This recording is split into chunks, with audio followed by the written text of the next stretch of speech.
bismillahi raxmaani raxiim waxaan soo gaarnay magaalada Masqat ee dalka Cumaan oo aan halkan uga qayb galayno shirka caalamiga ah ee dhaqanka iyo dalxiiska oo ay soo qaban qaabiyeen hay'adda qaramada midoobay ee dalxiiska adduunka iyo hay'adda UNESCO. shirkan waxay u weheliyaa la taliyaha wasaaradda Yaasir Baafo.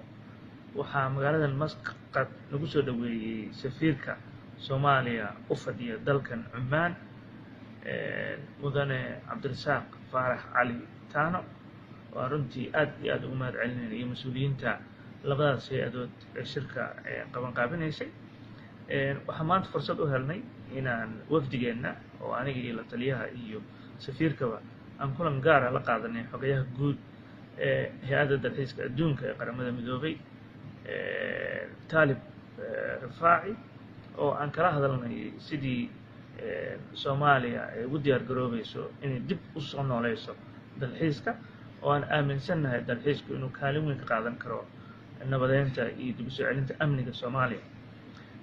sidoo kale waxaan u sharaxnay Soomaaliya sida ay u tahay dal qani ah oo ku taalla meel istiraatiijig ah geeska Afrika lehna xeebta ugu dheer Afrika isla markaana leh laba webi iyo kheyraad kale.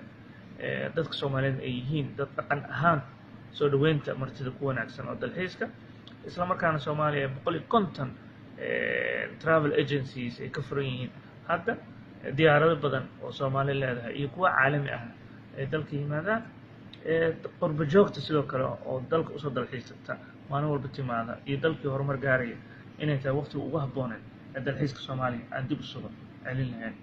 marka shirku wuxuu socon doonaa muddo 2 maalmood ah. aad iyo aad aan uga mahad celinaynaa sida nalagu soo dhaweeyay dalkan Cumaan.